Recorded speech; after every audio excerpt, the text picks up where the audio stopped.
Hello, my name is Dr. James Culhane. I am a professor in the Department of Pharmaceutical Sciences and Assistant Dean for Student Academic Success Programs at Notre Dame of Maryland University School of Pharmacy. I want to take this opportunity to thank you so much for being with us today and for giving me the opportunity to spend some time telling you a little bit about some of the academic success programs we have here at NDMU and how they can help you to become a more successful independent self-regulated learner. Before we begin looking at some of the academic success initiatives that we have here at Notre Dame, I'd like to share with you one of my favorite quotes from a favorite cognitive psychologist of mine.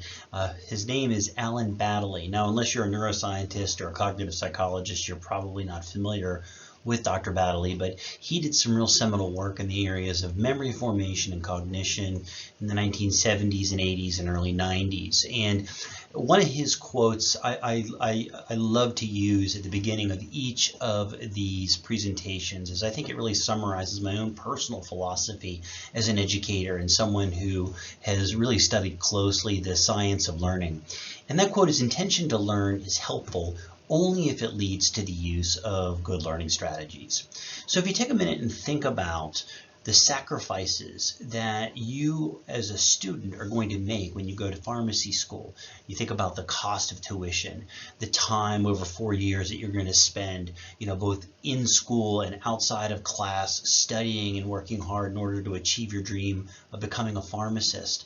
That type of commitment suggests a great deal of motivation. So, the vast majority of students that go to pharmacy school bring a high level of motivation with them.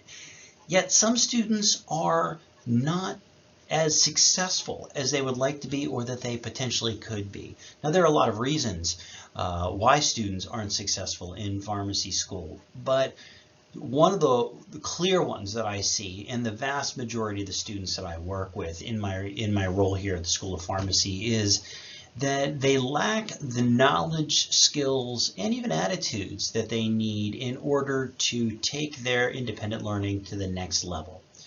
Pharmacy school isn't easy. And when you think about why pharmacy school isn't easy, it really has a lot to do with the speed, volume, density, and complexity of information that you have to learn.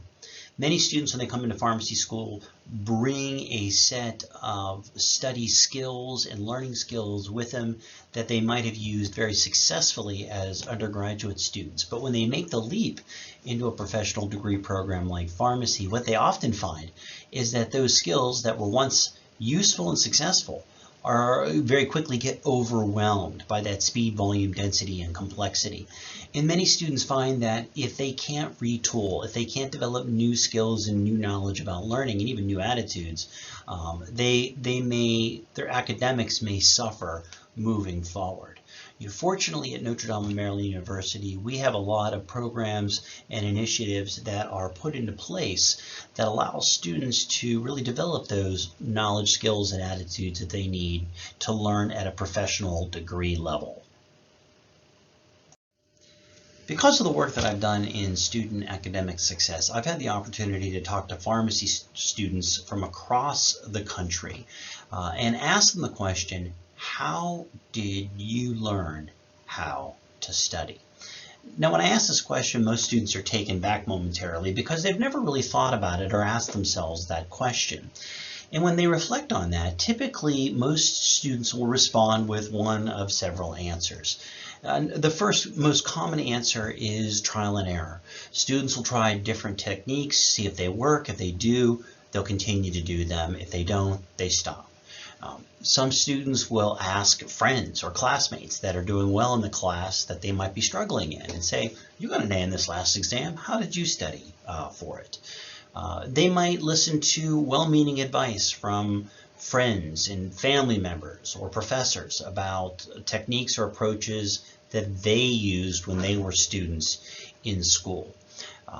Unfortunately, most of these methods for figuring out how to study and learn effectively tend not to work and lead to the use of a number of ineffective study approaches that we're going to talk about in this particular slide.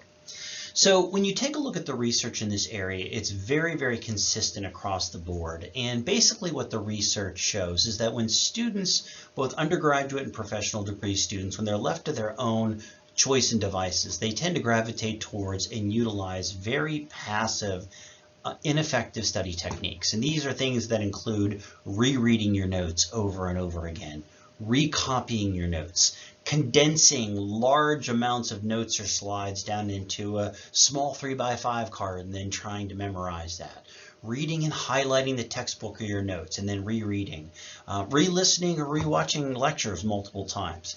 Frankly, I've used, as a student, I used many or most of these techniques, and I can tell you firsthand that they don't really work very well. But these are very common strategies that students use. Now, some students have characteristics about them that allow them to get away with using these techniques and still being successful. But most students find that the techniques that I've just mentioned are very quickly overwhelmed by the speed, volume, density, and complexity of material that they have to learn.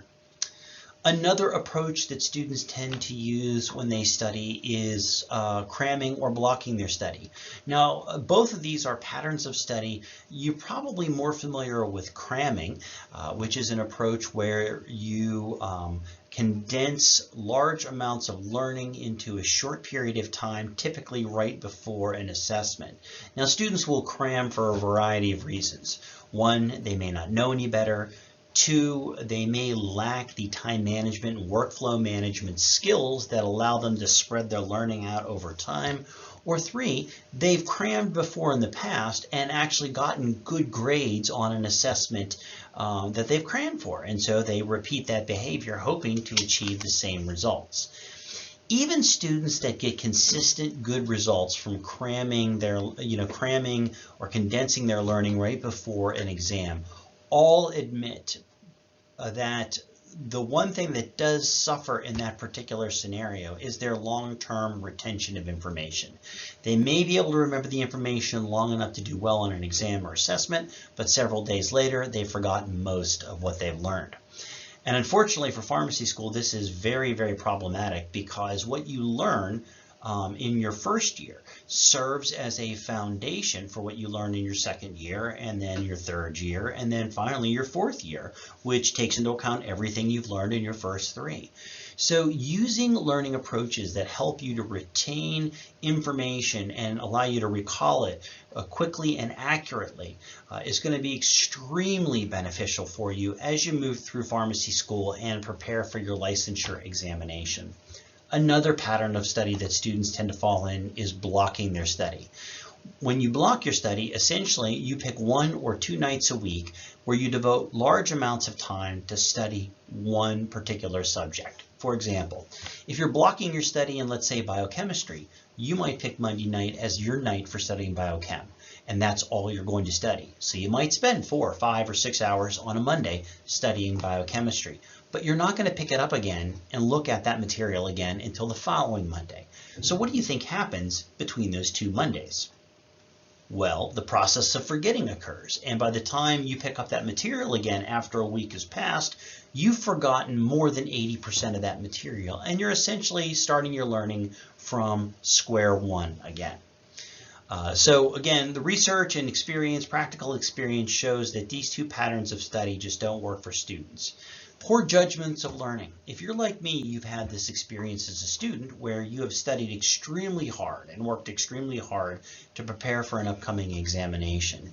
You take the exam, you think you did really, really well, and then you get your grade back. And you wonder if the professor made a mistake and gave you somebody else's exam grade because you didn't do as well as you thought you were going to do. This is a very, very common experience for students, especially pharmacy students, and the reason this happens is due to poor judgments of learning. These are also known as learning illusions, and one of the most common learning illusion that students fall victim to is the illusion of knowledge. When students spend large amounts of time recopying or rereading their notes or re-listening to lecture, again, they develop a robust familiarity with the material and a fairly decent understanding of it. but that material, that information doesn't get transferred to long-term memory, is difficult for the student to recall accurately and quickly, and especially to utilize in an application type of problem or question. So poor judgments of learning, to include the illusion of knowledge, is something that pharmacy students can definitely fall victim to. I know I did when I was a student. Poor time management and productivity. Time management and workflow management are really important skills for pharmacy students, especially when they're faced with so much work that they have to do and so much learning. Again, this is an area that students come into the program with very undeveloped knowledge, skills, and attitudes about. So again, a lot of the emphasis and focus that we do in our success programming is to help students to develop robust, effective time management and workflow management techniques so that they don't fall behind, so that they can space their learning out effectively, and so they can maximize their time and their learning. We also consider wellness and self-care is something that students will definitely fall short on. When you think about your own experience as an undergraduate student, some of the first things that you will get rid of and stop doing, especially when you're stressed or the work starts to build up, are the things associated with wellness and self-care. Getting enough sleep, making sure you're eating in a healthy way, exercising regularly. Also, students can tend to fall into the trap of engaging in activities for stress reduction that might not be terribly healthy. And so wellness and self-care are things that, again, we know are very much closely associated with your ability to learn and retain information. And so if you're not paying attention to that, you could really be unknowingly affecting your learning. And then not asking for help. Pharmacy students are notorious for not wanting to ask for help because they're afraid they may not look smart, or that people might not think that they're doing the work that they need to be doing. My big piece of advice for any pharmacy student, no matter whether you come to school at NDMU or elsewhere, is that if you find yourself having trouble learning, if you're not doing as well as you know that you could do or that you would like to do, please ask for help. Thinking that working harder and longer is the solution to your problem is a big mistake to make, okay? Because typically those sorts of approaches, working more, working longer, working harder to learn for the next exam, tends never to work. And you end up becoming more and more frustrated and get into this downward spiral with regards to your motivation and your confidence. In order to help students to deal with the speed, volume, density, and complexity of learning that's associated with pharmacy school, and to avoid all of the P1 pitfalls that I mentioned in the previous slide, we've developed a number of academic support services and programs that will help you become an effective, independent, self-regulated learner. Now, we take a look at this particular slide. There are really three different types of academic programming or support services that we have available here. And we're going to talk about each one of these individually.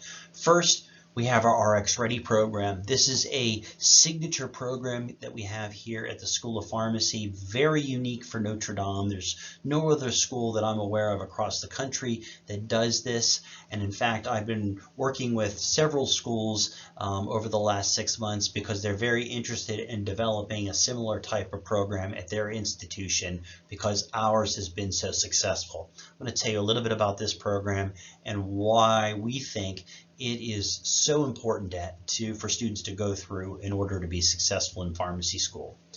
We have academic coaching as part of our academic support services. I have my advanced certification in academic coaching through the National Tutoring Association.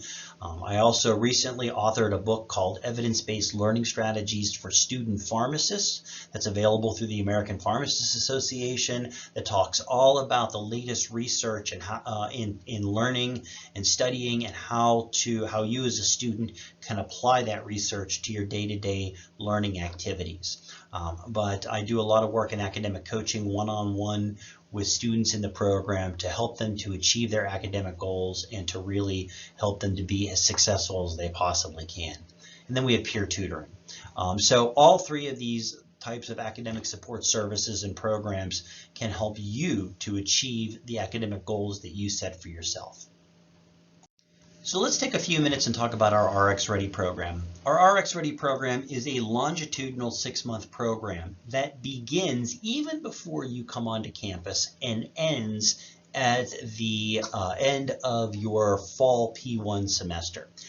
This longitudinal program is divided up into 3 different phases. Each one of the phases is designed to help you develop in a specific area of learning and academic success. We have phase 1, which is our pre-matriculation program, phase 2, which includes our P1 Success Week and academic coaching and peer tutoring, and then phase 3, which is PHRD 616 strategies for student success, which occurs during our winter term between our fall and spring semesters. Our pre-matriculation program is the main focus of phase 1 of our RX Ready program. The pre-matriculation program is an online self-paced program that is offered through a company called Exam Master. In July 1st of this year, if you've deposited in our program and are indicating that you're coming to join us for the fall semester, you'll receive communications from my office about our pre-matriculation program, how to get signed up for that, and what you need to do and complete that particular program. The pre-matriculation program consists of a number of different modules, online modules, again, that are self-paced and that you can work through in any location as long as you have internet connection. These include modules in time management, math, basic chemistry, biochemistry, physiology, and critical thinking. We chose these particular modules for students to take because we believe they're the ones that are most critical and most closely associated with content that you're going to be learning in the fall of your P1 year. The primary purpose of our pre-matriculation program is to help you to reactivate old knowledge in these particular areas. You've had these courses before, or you've had instruction in these areas before, and so the pre-matric program really helps you to kind of dust off that information, reactivate that knowledge, so it's more accessible to you when you get on campus and begin your fall semester courses. It also provides you with the opportunity to assess your prior knowledge in these particular areas so that you know where your strengths are and where are areas that you need to do a little extra work in order to be successful.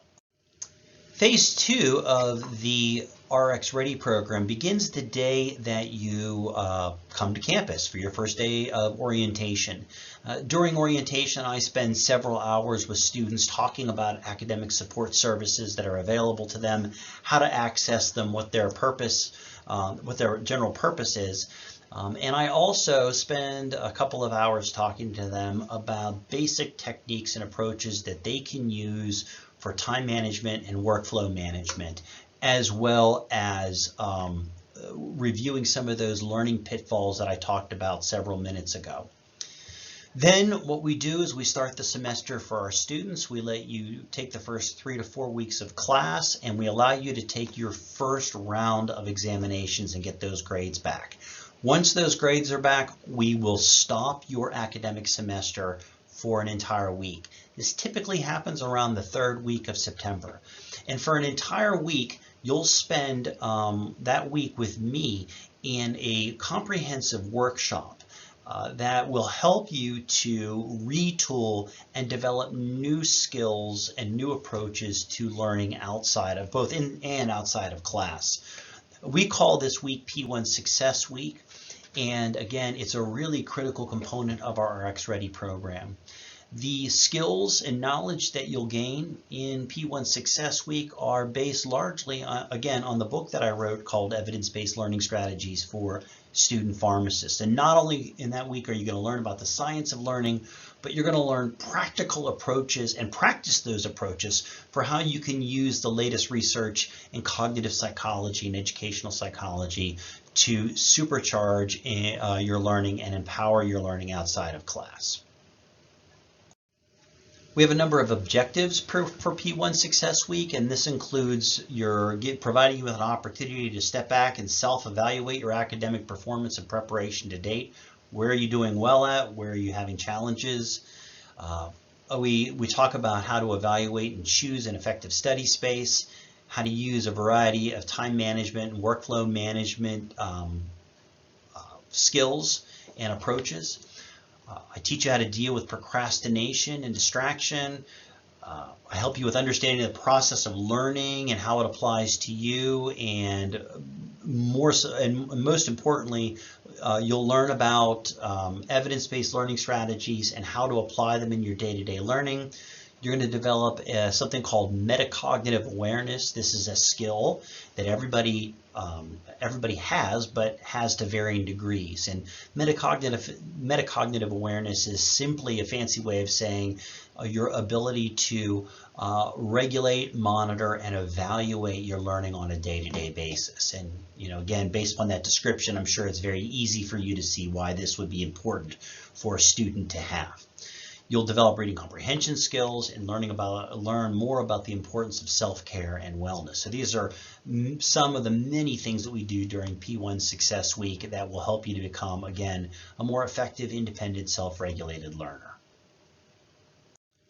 The final phase of the RX Ready program, or phase 3, involves primarily an elective course, PHRD 616, Strategies for Student Success. This week-long course is taught by a company called StatMed Learning. StatMed Learning is a company that's dedicated to helping health profession students become more effective learners. Their founder, Mr. Ryan Orwig, is a colleague of mine. We've been working with StatMed Learning for over 11 years now, and the services and techniques that they provide and teach are outstanding. Not every student will go through phase 3 of the RX Ready program, but rather students that may still be struggling at the end of the fall semester may be required to take this particular elective as a way to further develop those learning skills so that they can improve their academic performance and move forward successfully in the program. Academic coaching is an important part of not only phase 2 of our RX Ready program, but it's an important service that is provided to students throughout their entire time in pharmacy school. Academic coaching is a partnership between myself and students where we work together to develop reasonable academic goals that the student wants to set for themselves. We do a lot of evaluation and analysis of a students' study strategies to see, what's working, what do we need to change. It involves instruction and practice in the use of evidence-based learning strategies in your studying. I do a lot of metacognition assessment and development with students, as well as productivity enhancement strategies and exam performance analysis. Academic coaching services are available for any student in the program, and I work with students that are not only struggling in the program to maybe get the grades that they want, but I also work very closely with students that are getting good grades in the program and that simply want to make their learning more effective and efficient so that they don't have to put in the number of hours that they currently are in order to get the grades that they want to. As I mentioned before, academic coaching is a partnership between the academic coach, myself, and the learner or student to help them to, again, achieve their academic goals through the development of cognitive and affective system elements to include things like metacognition and cognition development, the knowledge of and use of evidence-based learning strategies in their studying, to help them to develop their critical thinking, creativity, their motivation to learn, their ability to self-regulate their learning, and their attitudes that they have towards learning. So coaching is really a comprehensive process that really helps to shape these different elements in pharmacy students. And we have found that it's been incredibly helpful for students to engage in this process and really, through their own hard work, work towards becoming a more effective learner. Any pharmacy school that you will apply to will have peer tutors as part of their academic support services.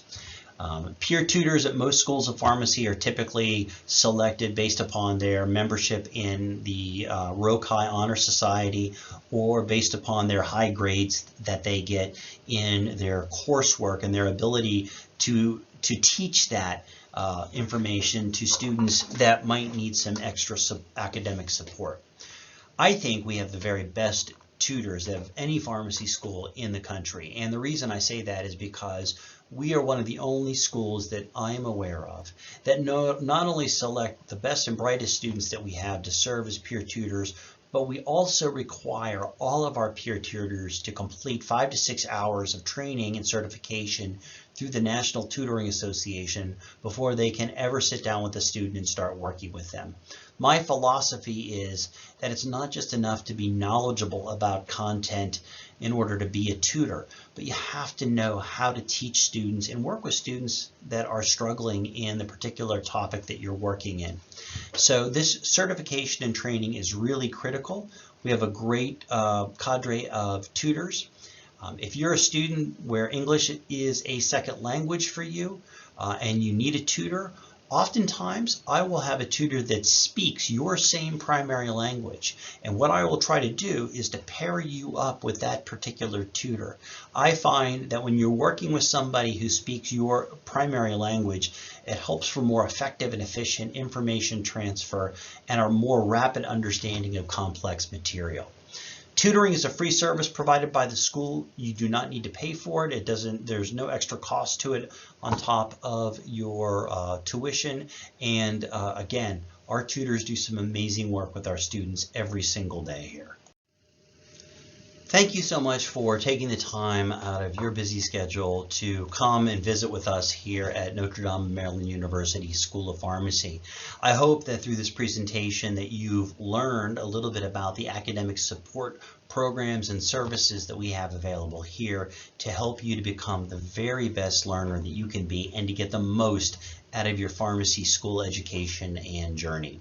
If you have any questions about the academic support services or programs here, please do not hesitate to reach out to me. My email is on this slide as well as my office number. I love talking to applicants and students about the science of learning and how they can make their learning more effective. So again, please do not hesitate to reach out with your questions. I want to wish you the very best of luck and thank you again for choosing NDMU to interview at.